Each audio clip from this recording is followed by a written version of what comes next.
Sean todos bienvenidos a esta videoconferencia, la cual se titula La virtualidad y educación en tiempos de confinamiento.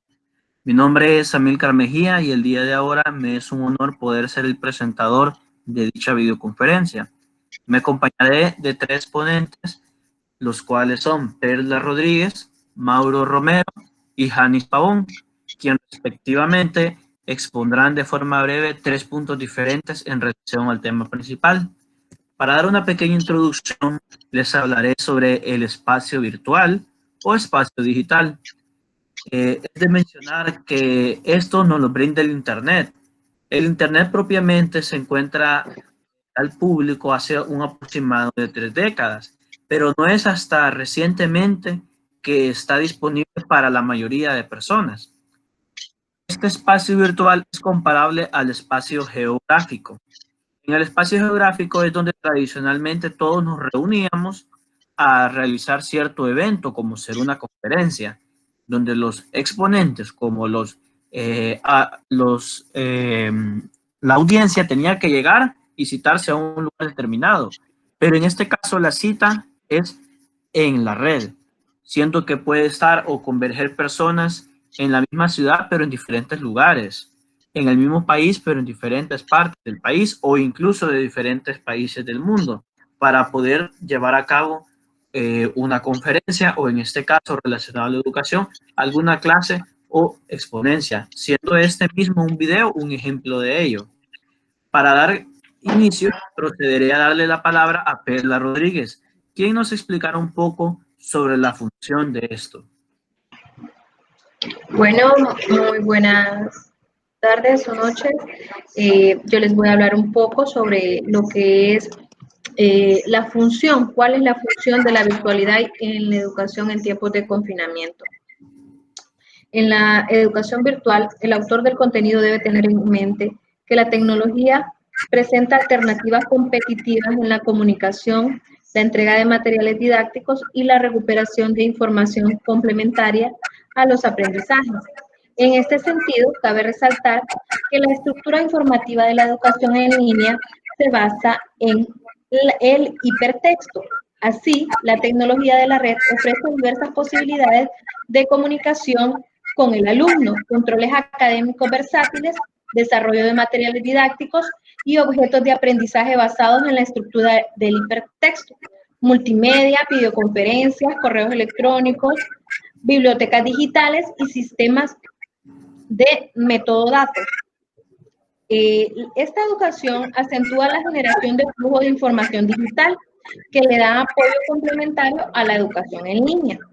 En este contexto, la comunicación educativa, la interpretación, el diálogo, el modelo del documento de aprendizaje, el material didáctico, los objetos de aprendizaje, la asesoría y la tutoría en línea constituyen la base sobre lo cual se sustenta el éxito o fracaso de cualquier propuesta de educación virtual. La innovación tecnológica relacionada con el objeto de aprendizaje ha requerido la generación de un conjunto de estándares educativos que para esto pueden ser desarrollados, organizados, recuperados y transmitidos vía redes de teleproceso y reutilizados para los actores de aprendizaje virtuales. El hecho de que tales estándares educativos no incluyan de manera específica aspectos psicopedagógicos más que una debilidad puede verse como una oportunidad para los pedagogos y los autores de contenido que propongan o generen teorías que produzcan aprendizaje significativo en escenarios virtuales, en beneficio de la disciplina y de los alumnos en clases virtuales. El discurso que tiene el objeto de aprendizaje lo genera el autor de contenidos y tiene mayor uso cuando se encuentra en línea. Esto porque es una herramienta que estructura contenido flexible, manipulable, que es reutilizable y que tiene liga contra otros objetos y tiene transferibilidad a través del Internet. Su estructura puede contener ligas en diversos sentidos y los elementos que lo constituyen lo convierten en objetos inalcanzables, pero los pueden ser reescritos y adecuarse a los objetivos o propuestas específicas de cada educador.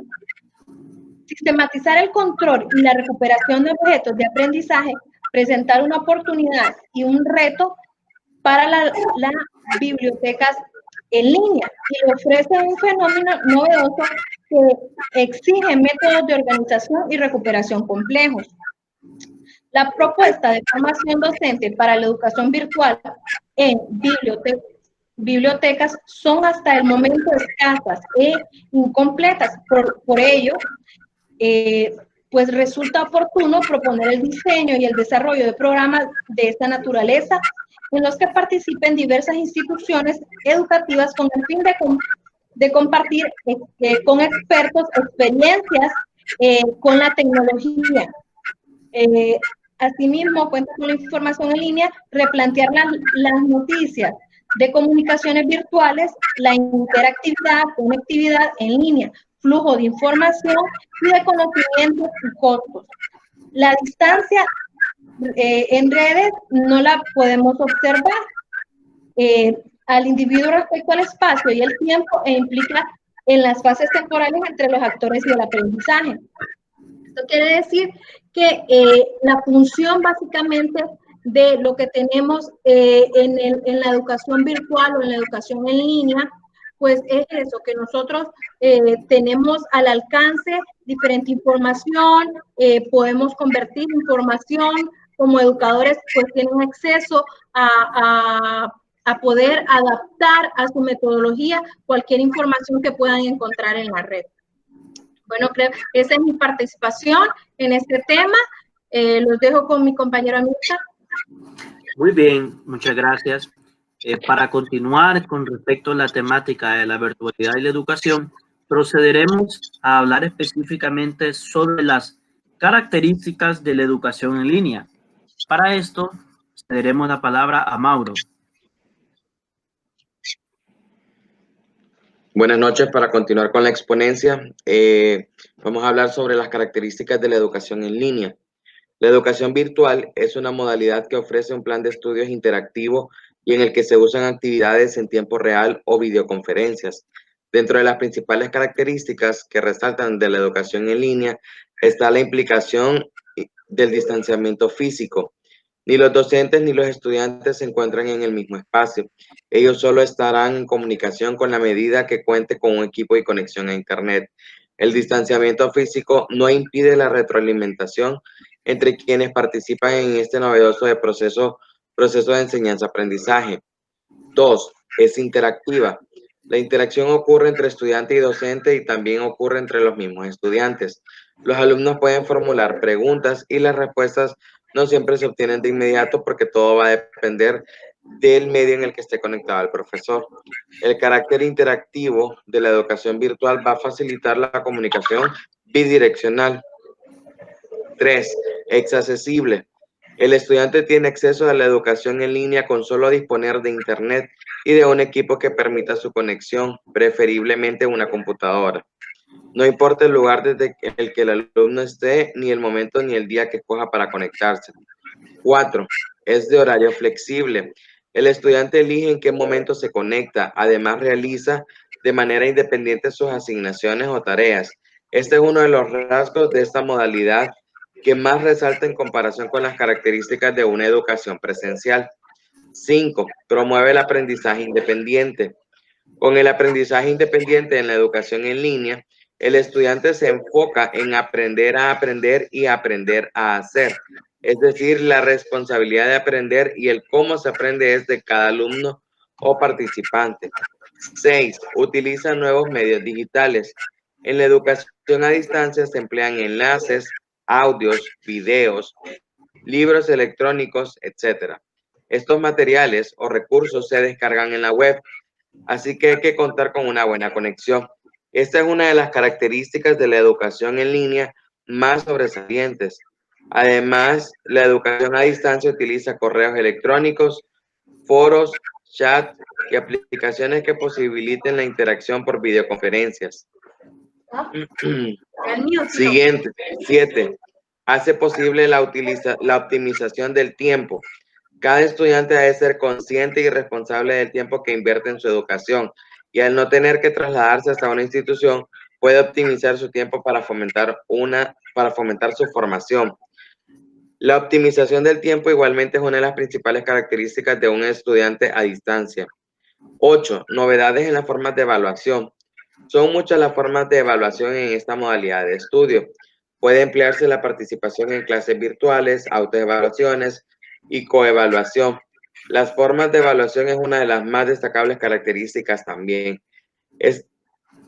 Con estas características que les acabo de mencionar, es lo que más resalta de una educación en línea. Espero que haya sido de mucha ayuda y pues paso con el compañero Amílcar. Muchas gracias, Mauro. Ir culminando con la temática de la virtualidad y educación en tiempos de confinamiento, daremos paso a la compañera Janis, quien nos dará algunas recomendaciones. Muy buenas noches. Daré continuidad a la exponencia. Bueno, la verdad que es un tema muy importante en la actualidad, ya que lo que es la virtualidad nos ayuda lo que es poder intercalar, perdón, el estudio, un enlace con los maestros, con los docentes. Entonces vamos a hablar lo que es elaboración y consignas claras e independientes. Para eso, la elaboración de consignas claras, las actividades con las que trabaja virtuales, esto siempre serán una sincronización entre el alumno y el docente, ya que no tendremos el docente, ¿verdad?, a nuestro alcance para poder despejar dudas, alguna pregunta que nosotros tengamos hacia ellos. Entonces, estos son las elaboraciones de consignas claras e independientes que se pueden brindar en lo que es la virtualidad, ¿verdad? Hablaremos sobre prever las ayudas necesarias. Cuando nos ayuda de prever las ayudas necesarias, significa de que son las actividades propuestas o en el ambiente significativo, los retos que nosotros nos sometemos en lo que es la virtualidad, ¿verdad? Que algunos no tenemos, como decir, la facilidad de poder manejar lo que es el área virtual, conociendo solo que son los más básicos, ¿verdad? Establecer previamente tiempo y criterios. Aquí cuando nos habla de establecer previamente tiempo, podría ser la programación de actividades cuando tengamos un enlace de reunión, criterios que la misma docente lo establece, lo que es el ambiente que no tiene que ser adecuado a la exponencia y ser muy claro en el momento que se va a brindar. También tenemos lo que es ayudar con la conversación que se tenga bajo control. Aquí nos habla de mantener un respeto, también poder colaborar, participar en todas las actividades que se puede brindar en el momento preciso. Bueno, estas son algunas recomendaciones de las que actualmente se puede dar en la virtualidad de confinamiento. Este tema es muy importante, ¿verdad? Ya que con esto vamos aprendiendo un poco más el conocimiento. Entonces, no sé si tienen una duda, una pregunta para poder contestar al tema de exponencia, perdón. Bueno, agradecemos su participación. Con esto damos por concluido esta videoconferencia, siendo que se le agradece a cada uno de los expositores, pero de igual forma a la audiencia que presenció en la misma. Gracias por su atención y los esperamos nuevamente en otra conferencia.